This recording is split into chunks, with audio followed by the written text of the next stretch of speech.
Os contos interactivos na educación infantil. Hai contos que se len e outros que se exploran. Os contos interactivos son deses que se abren e cobran vida. Falan, soan, pide que toques, que decidas, que participes. Son historias que non avanzan soas, senón contigo. Na etapa de educación infantil convértense en ferramentas poderosas. Por qué? Porque mentres o neno ou nena se divirte tocando a pantalla, escollendo persoaxes ou escoitando voces, está aprendendo a expresarse, a centrarse, a lembrar e a crear. Estes contos combinan texto, imaxes, sons e movementos, e isto tradúcese en atención activa, máis motivación e unha experiencia lectora que vai moito máis alá do papel. Non veñen a substituír os contos de toda a vida, pero si a sumar novas formas de achegar a lectura aos máis pequenos, porque ás veces aprender tamén pode parecer un xogo, e ese xogo pode ser unha historia que cobra vida na pantalla. Ao longo do tempo, os contos foron unha ferramenta fundamental para transmitir valores, entreter e ensinar. Sen embargo, co avance da tecnoloxía, surxiron novas formas de contar historias, dando orixe aos contos interactivos. Existen grandes diferenzas entre estos, tanto no formato como no papel do lector, no obxectivo da lectura, etc. Nos contos tradicionais, o formato soe ser impreso, aínda que tamén pode ser transmitido oralmente. A participación do lector é pasiva, xa que se limita a escoitar ou ler a historia, sin intervir no seu desenvolvemento. O seu obxectivo principal é contar unha historia, transmitir valores ou ensinar algunha lección. Pola outra banda, os contos interactivos aproveitan o uso das tecnoloxías de información e a comunicación para transformar a experiencia do lector. Preséntase en formato digital, a través de aplicacións, plataformas webs. Neste tipo de contos, a participación do lector é activa, xa que pode tomar decisións que afectan a historia ou realizar actividades relacionadas ao longo destas. Ademais, estes contos teñen outros obxectivos adicionais, como fomentar a creatividade, o pensamento crítico ou a aprendizaxe mediante esa interacción. Os contos sempre foron unha porta á imaxinación, pero os tradicionais poden ter limitacións cando falamos de inclusión. Que pasa cos nenos e nenas que non poden ver as ilustracións, que non poden ler o texto ou que necesitan unha forma diferente de interactuar coa historia? Aquí é onde os contos interactivos marcan a diferenza. Grazas á tecnoloxía, hoxe é posible contar historias que se adapten a diferentes necesidades. Hai contos en linguaxe de signos para nenos ou nenas con discapacidade auditiva, audiocontos con descricións detalladas para aqueles con discapacidade visual e formatos con pictogramas que axudan a nenos e nenas con trastornos do desenvolvemento a seguir a historia. Ademais, a interactividade permite que cada neno ou nena explore o conto ao seu ritmo, elixindo como vivir a historia. Mentres que un libro tradicional pode quedar na palabra escrita e na ilustración, un conto interactivo pode falar, mostrar, describir e adaptarse a cada necesidade, porque a inclusión non é só representar a todos, senón asegurarse de que todos e todas poden gozar da maxia das historias, porque un bo conto non deixa a ninguén fora, senón que abre as súas páxinas, ou neste caso a súa pantalla, para que cada neno e nena poida ser parte da aventura.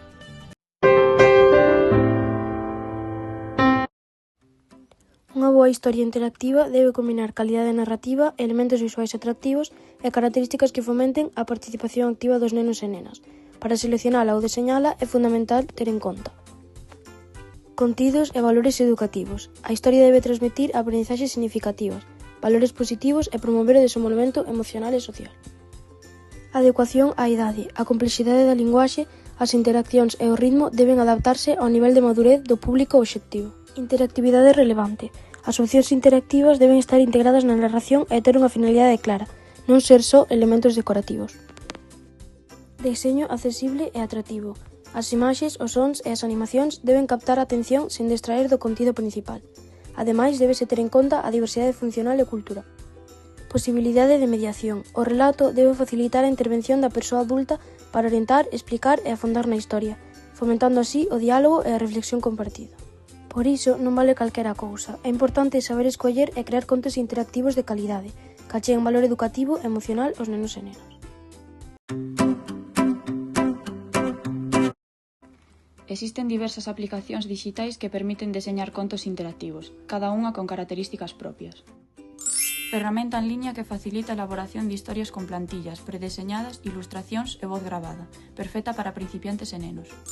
Aplicación que permite crear contos e actividades interactivas mediante a integración de texto, imaxes, vídeos e ligazóns, ideal para a educación pola súa flexibilidade e enfoque no aprendizaxe. Plataforma moi versátil para crear contidos interactivos como presentacións, xogos e contos dixitais con elementos multimedia e animacións.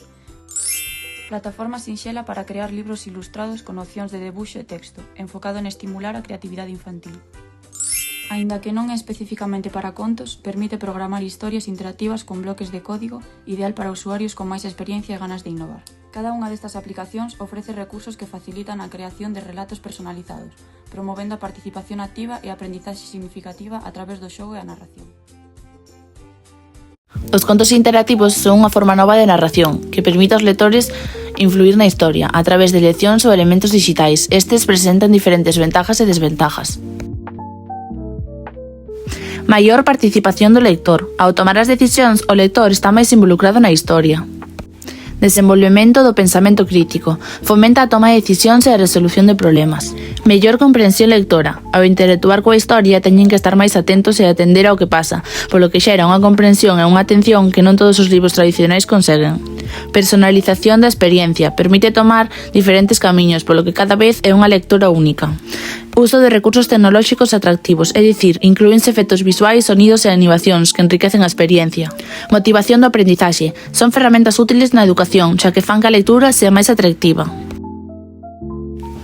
Dependencia da tecnoloxía. Require de dispositivos electrónicos o que pode xerar unha dependencia hacia estes.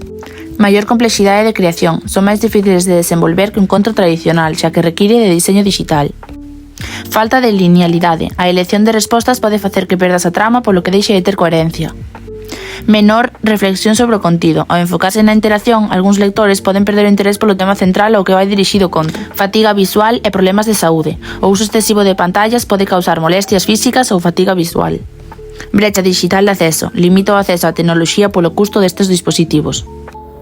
Como conclusión, queremos dicir que os contos interactivos ofrecen unha experiencia máis inclusiva, creativa e personalizada que os tradicionais, aproveitando así a tecnoloxía para adaptar as historias ás necesidades e intereses de cada neno ou nena.